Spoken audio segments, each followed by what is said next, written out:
Dévotion journalière. Église la foi apostolique. Lecture biblique, Deutéronome chapitre 1, versets 1 à 46. Voyez, j'ai mis le pays devant vous, allez, et prenez possession du pays que l'Éternel a juré à vos pères, Abraham, Isaac et Jacob, de donner à eux, et à leur postérité après eux. Deutéronome chapitre 1, verset 8.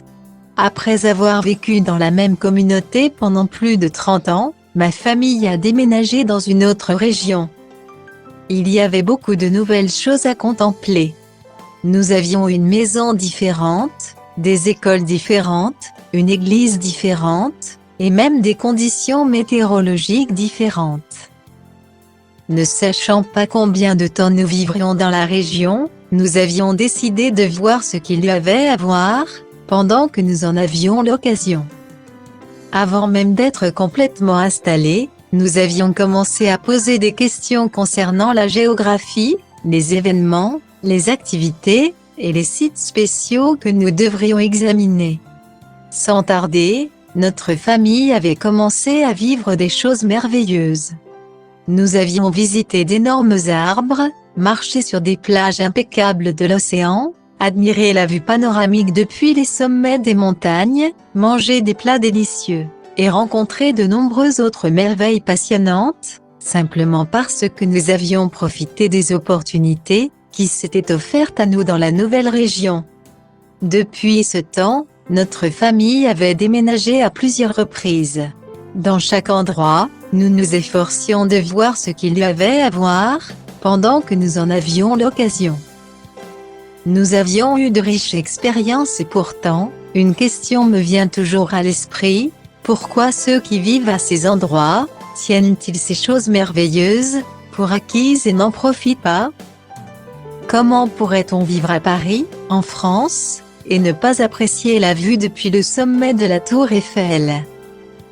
Comment peut-on vivre dans le nord de l'État de New York, aux États-Unis, ou dans le sud de l'Ontario, au Canada, sans visiter les chutes du Niagara? Comment une belle plage des Caraïbes pourrait-elle sembler ordinaire? Le texte d'aujourd'hui nous rappelle l'incapacité d'Israël à saisir la merveilleuse occasion de posséder la terre promise. La promesse de Dieu pour nous est pour l'accomplissement d'une vie, par une relation avec lui. Cette opportunité est offerte à chacun de nous, mais il semble qu'elle peut être beaucoup trop facile à ignorer, à négliger, ou même à refuser de reconnaître, et d'en profiter au quotidien. Le connaître et vivre selon son plan parfait pour nos vies, est la plus grande opportunité qui puisse se présenter à nous. Prenez le temps d'écouter sa voix. Contexte. Le livre du Deutéronome est une série de sermons, ou d'adresses données par Moïse aux Israélites, juste avant sa mort et leur possession de la terre promise. Il s'agit de la génération dont les parents sont morts en guise de punition pour leur refus d'obéir aux instructions du Seigneur concernant la possession de cette même terre. C'est cette génération qui serait dirigée par Josué, à travers la Jordanie pour vaincre Jéricho.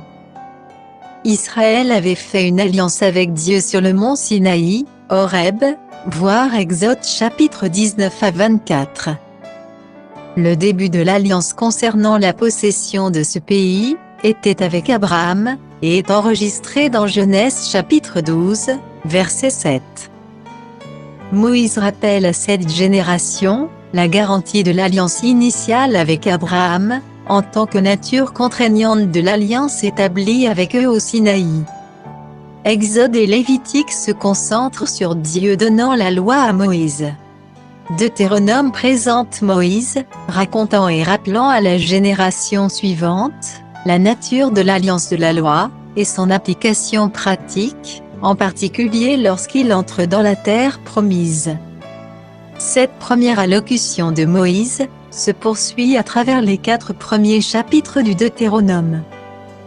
Il s'agit avant tout d'une revue historique, rappelant à Israël les bénédictions de Dieu. Dans ce sermon, Moïse a encouragé les gens à se souvenir des nombreuses promesses que Dieu leur a faites, et à être confiant qu'il serait avec eux, à l'avenir comme il l'avait été dans le passé. Il est intéressant de noter que le livre de Deutéronome est cité dans le Nouveau Testament près de 100 fois. Jésus a également plus cité ce livre que tout autre livre de l'Ancien Testament. Regardez de plus près. Moïse a rappelé à Israël que Dieu les a portés dans le désert. Quel exemple ou quelle comparaison a-t-il utilisé pour illustrer cela?